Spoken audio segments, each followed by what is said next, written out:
नमस्कार मित्रांनो, आज आपण परीक्षेच्या दृष्टीने महत्त्वाचा असलेला आणि यावर अनेक परीक्षेला प्रश्न आलेले आहेत आणि येऊनही गेलेले आहेत त्यापैकी एक टॉपिक म्हणजे महाजनपदे.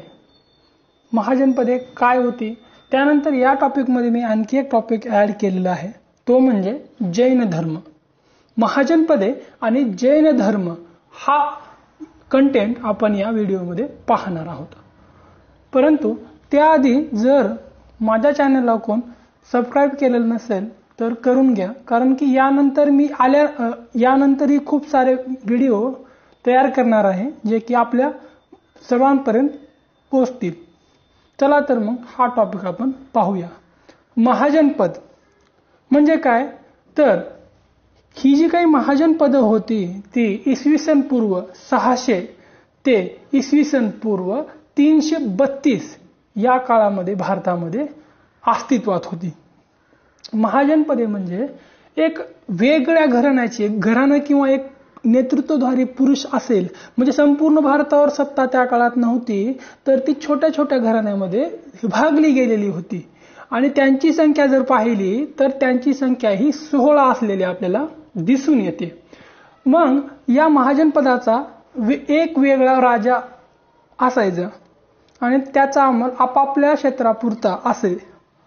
आता ही जर महाजनपद पाहायचं म्हणलं तर आपण नोट्स टाईप पाहणार आहोत.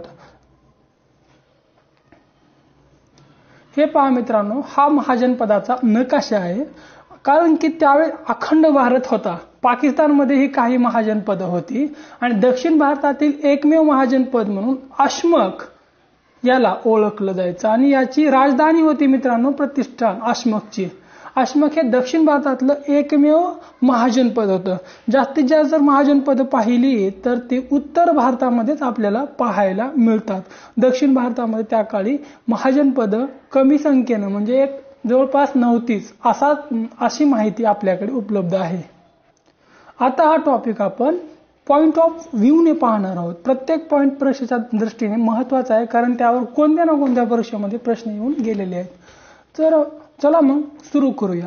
पाश्चात्य इतिहासकार विन्स डेव्हिस यांनी आपल्या बुद्धिस्ट इंडिया या ग्रंथात 16 महाजनपदाची माहिती दिलेली आहे. म्हणजे विन्स डेव्हिस यांनी एक पुस्तक लिहिलं बुद्धिस्ट इंडिया आणि त्यामध्ये या 16 महाजनपदाची यादी दिलेली होती.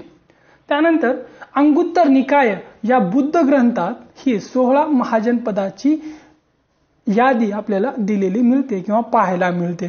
त्यानंतर भगवती सूत्र याही ग्रंथामध्ये ही यादी आपल्याला पाहायला मिळते. या ज्या काही ग्रंथाची नावं मी तुम्हाला सांगितलेली आहेत त्यावर 1 ते 2 वेळेस प्रश्न आधी येऊनही गेलेले आहेत. म्हणजे अंगुत्तर निकायावर प्रश्न आलेला आहे, त्यामुळे व्हेरी IMP.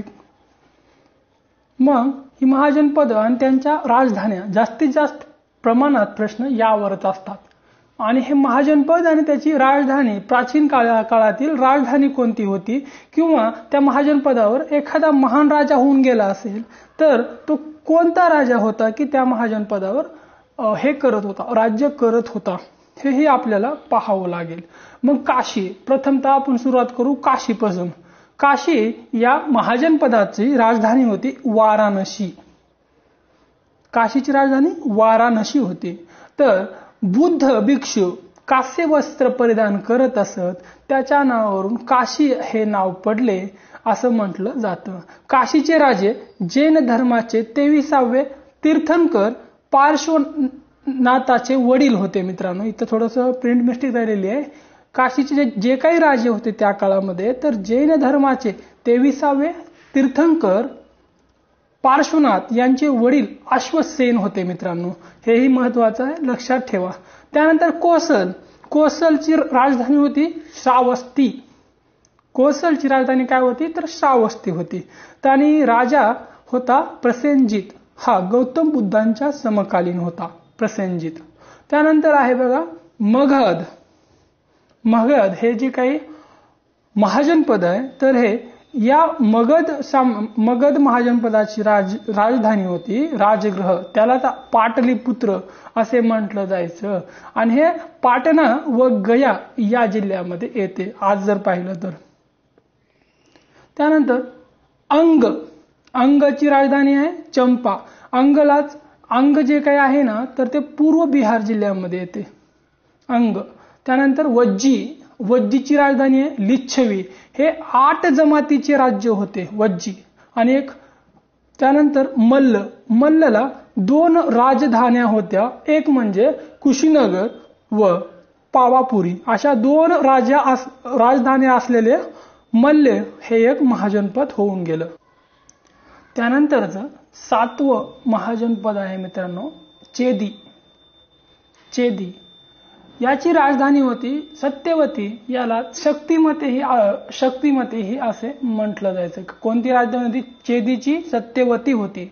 आणि येथील महान राजा म्हणून शिशुपालला ओळखलं जायचं किंवा शिशुपाल त्या महाजनपदाचा राजा होता. त्यानंतर वत्स या महाजनपदाची राजधानी होती कौशंबी. कौशंबीचा राजा होता उदयन. त्यानंतर कुरु हे महाजनपद होतं मित्रांनो आणि त्याची राजधानी होती इंद्रप्रस्थ. त्यानंतर पांचाळची राजधानी होती अहिछत्र किंवा रोहिलखंड. ही राजधानी होती. त्यानंतर शूरसेन याची राजधानी होती मथुरा. त्यानंतर आश्मक म्हणजे प्रतिष्ठान, म्हणजे आजच्या औरंगाबाद जवळील पैठण. आणि हे दक्षिण भारतातील एकमेव महाजनपद असलेलं आपल्याला पाहायला मिळतं. दक्षिण भारतातलं एकमेव असलेलं आश्मक हे महाजनपद आहे. यावरही प्रश्न येऊन गेलेला आहे आधी.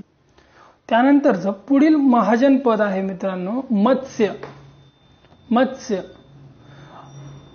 विराट राजधानी आहे आणि 1 वर्ष पांडव यांच्याकडेच अज्ञातवासामध्ये होते असं महाभारतामध्ये उल्लेख आहे. आणि 14वं महाजनपद आहे अवंती. अवंतीचे विंध्य पर्वतामुळे 2 भाग पडलेले होते. एक उत्तर अवंती तर दक्षिण अवंती असे विंध्य पर्वतामुळे 2 भाग पडलेले आपल्याला पाहायला मिळतात. अवंतीची राजधानी होती उज्जैन या महाजनपदाची राजधानी होती. त्यानंतर जर 15वं महाजनपद जर पाहायचं झालं तर हे गांधार हे 15वं महाजनपद होतं. आणि तक्षशिला काबूल व रावळपिंडी यामध्ये होतं. कारण गांधारची राजधानी तक्षशिला आहे आणि हे जे काही महाजनपद आहे हे काबूल आणि रावळपिंडी यामध्ये वसलेलं आपल्याला पाहायला मिळतं.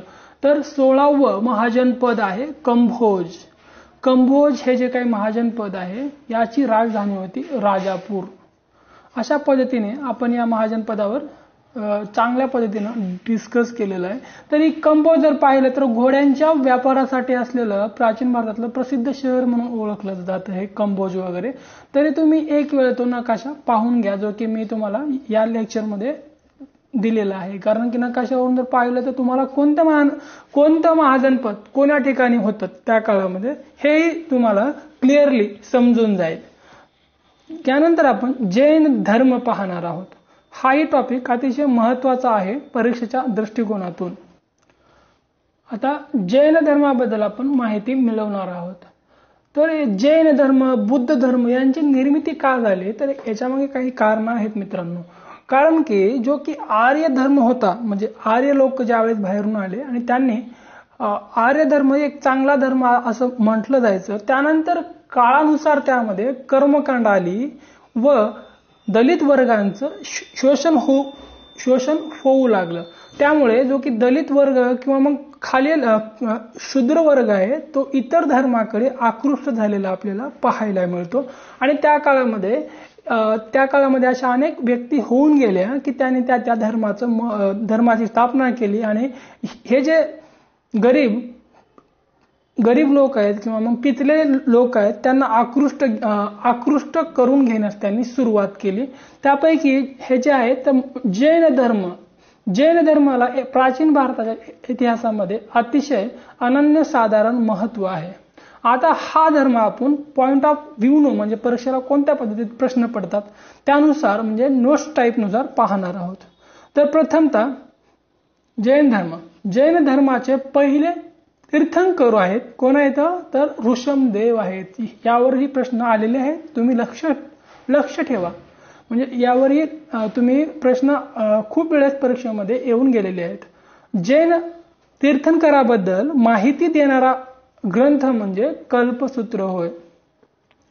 जैन धर्मांचे 24वे तीर्थंकर वर्धमान महावीर होते. म्हणजे 24 तीर्थंकर जैन धर्मामध्ये होऊन गेले आणि शेवटचे तीर्थंकर म्हणून वर्धमान महावीर यांना आपण ओळखतो.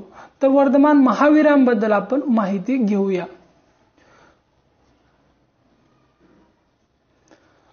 वर्धमान महावीर यांचा जन्म इसवी सन पूर्व 540 मध्ये कुंडग्राम येथे झाला होता आणि वैशाली या राज्यामध्ये हे कुंडग्राम त्या काळामध्ये होतं. इसवी सन पूर्व 6वे शतकामध्ये झालेला आहे 540 मध्ये. त्यांचे वडील सिद्धार्थ होते, ते क्षत्रिय होते, तर त्यांची माता त्रिशला ही लिच्छवी घराण्याची राजकुमारी होती. म्हणजे वडिलांचं नाव आहे सिद्धार्थ आणि आईचं नाव आहे त्रिशला. आता महावीरांचे लहानपणीचे नाव वर्धमान असे होते. वर्धमान हे त्यांचं नाव आहे. त्यांच्या पत्नीचे नाव यशोदा होते व त्यांना एक मुलगी होती मित्रांनो. त्यांच्या मुलीचे नाव आहे अनुजा प्रियदर्शनी अनुजा असं त्यांचं नाव होतं. ते 30 वर्षाचे असताना त्यांनी ग्रहत्याग केला व सलग 12 वर्ष त्याने तपस्या केली आणि जंभिकग्राम जवळ ऋजुपालिका नदीच्या काठी त्यांना साल वृक्षाखाली ध्यानस्थ असताना त्यांना 42व्या वर्षी ज्ञान प्राप्ती झाली. हे प्रत्येक केवळ यातील महत्वाचा आहे, तर तो तुम्ही लक्षात ठेवावा. जैन त्रिरत्ने. आता जैन धर्मामध्ये काही संकल्पना आहेत. त्रिरत्ने म्हणजे तीन अशा गोष्टी की त्याबद्दल आपल्याला म्हणजे ते जैन धर्मामध्ये गेल्यानंतर पाळावे लागतात. तर पाहूया आपण ती त्रिरत्ने कोणकोणती होती. सम्यक दर्शन, सम्यक ज्ञान, सम्यक चरित्र अशी ही त्रिरत्ने होती. कुणातली? जर जैन धर्मातली त्रिरत्ने आहेत मित्रांनो. तर जैन धर्मातील पंचमहाव्रतामध्ये कुणाकुणाचा समावेश होता हे आपण पाहणार आहोत. तर अहिंसा, अमृषा म्हणजे अहिंसा झाल्यानंतर अमृषा म्हणजे खरे बोलावे, अपरिग्रह तिसरं जे काही हे आहे तिसरं पंचमहाव्रत आहे अपरिग्रह. अपरिग्रह म्हणजे आवश्यकतेपेक्षा जास्त वस्तूची साठवणी करू नये. त्यानंतर अस्तेय चौथं पंचमहाव्रत आहे अस्तेय. अस्तेय म्हणजे चोरी करू नये आणि ब्रह्मचर्य तर सर्वांना माहितीच आहे. अशा पद्धतीची 5 पंचमहाव्रत होती. पंचमहाव्रत कोणकोणती होती? अहिंसा, अमृषा, अपरिग्रह, अस्तेय आणि ब्रह्मचर्य अशा पद्धतीची ही 5 पंचमहाव्रत होती. आता वर्धमान महावीर म्हणजे 5वं जे काही हे आहे पंचमहाव्रत ते वर्धमान महावीरांनी जोडलेलं होतं. आधी जैन धर्मामध्ये 4च पंचमहाव्रत होती. आता महावीर यांचे निधन, वर्धमान महावीरांचे निधन इसवी सन पूर्व 468 साली बिहारच्या पावापुरी येथे झाले. बिंदुसार शासकाच्या काळात जैन धर्माचे श्वेतांबर व दिगंबर असे 2 भाग पडले किंवा संप्रदाय तयार झाले. श्वेतांबर आणि दिगंबर असे 2 संप्रदाय जैन धर्माचे बिंदुसार या शासकाच्या काळात झालेले पाहायला मिळाले. त्यानंतर दिगंबर संप्रदाय. यामध्ये दिगंबर संप्रदायामध्ये जर बघितलं जैन धर्मातील मतभेदामुळे जैन मुनी भद्रभाऊ यांनी हे दक्षिण भारतामध्ये आले आणि श्रावण बेळगोळ येथेच त्यांनी नग्न अवस्थेचा स्वीकार केला. म्हणून दिगंबर पंथ नग्न अवस्था स्वीकारतो. दिगंबर पंथाचे व्यक्ती म्हणजे जैन धर्मातील दिगंबर पंथाची व्यक्ती नग्न अवस्था स्वीकारतात. तर श्वेतांबर पंथ, श्वेतांबर म्हणजे पांढरी वस्त्र परिधान करणारा हा संप्रदाय आहे. श्वेतांबर पंथाचे जे लोक ज्यांना मूर्तीपूजाऐवजी त्यांनी ग्रंथपूजा केली त्यांना श्वेतांबर असे म्हटलं जातं. तर हे 2 संप्रदायही लक्षात तुम्ही. प्राचीन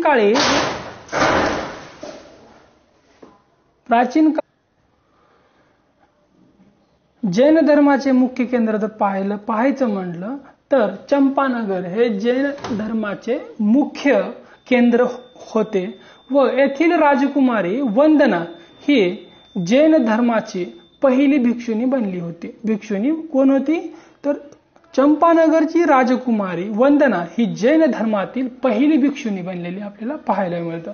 जैन धर्माची मुख्य भाषा प्राकृत, याच भाषेला अर्धमागधीही म्हटलं जातं. अर्धमागधी म्हटलं जातं. वर्धमान महावीरांनी आपली तत्व सर्वसामान्य लोकांना कळावीत यासाठी प्राकृत किंवा अर्धमागधी भाषेचा आधार घेतला आणि आपले सर्व काही ग्रंथ वगैरे आहेत जे काही त्यांनी याच भाषेतून लिहिलेले आपल्याला पाहायला मिळतं.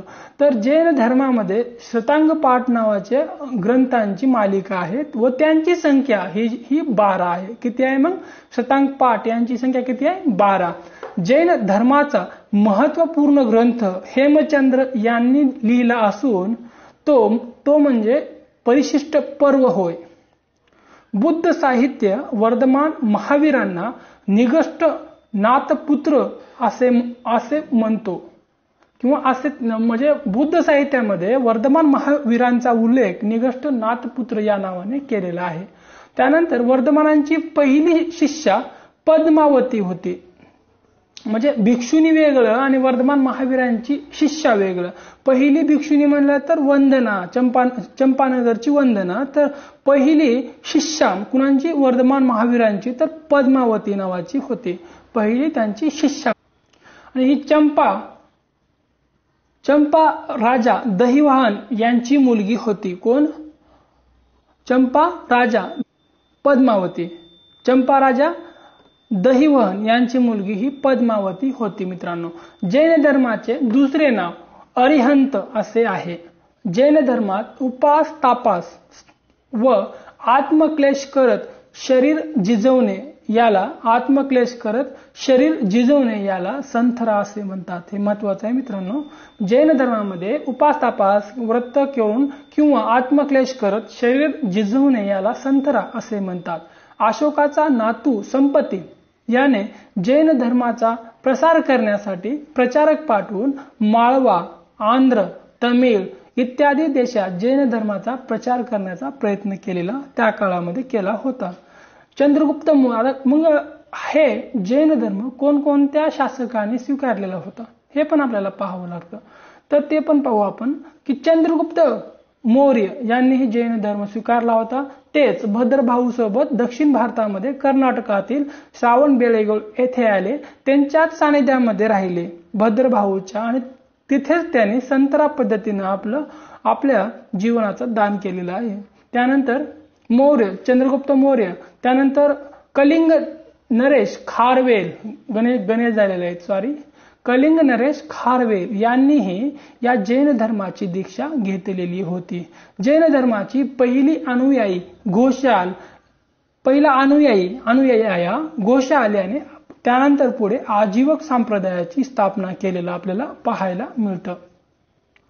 तर 11व्या शतकात जैन धर्माचा प्रसार करणारे हेमचंद्र सुरी व ईश्वरचंद्र सुरी हे 2 व्यक्ती होऊन गेले. कधी? 11व्या शतकात.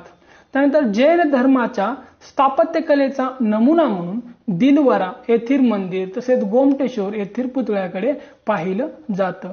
तर मित्रांनो, हा झाला अभ्यासाचा भाग आपल्या. तर आज जर बघितलं तर परीक्षाची डेट काही पडत नाही. ओके, कालावधीमध्ये ती पडेलही, परंतु आपलाही अभ्यास तोपर्यंत चालू पाहिजे. त्यामुळे अभ्यासाकडे लागा आणि लवकरात लवकर डेट पडेल असंही मला वाटतं मित्रांनो. आणि प्लीज माझं चॅनल जर कोण सबस्क्राईब वगैरे केलं नसेल तर करा आणि आपल्या मित्रांनाही सांगा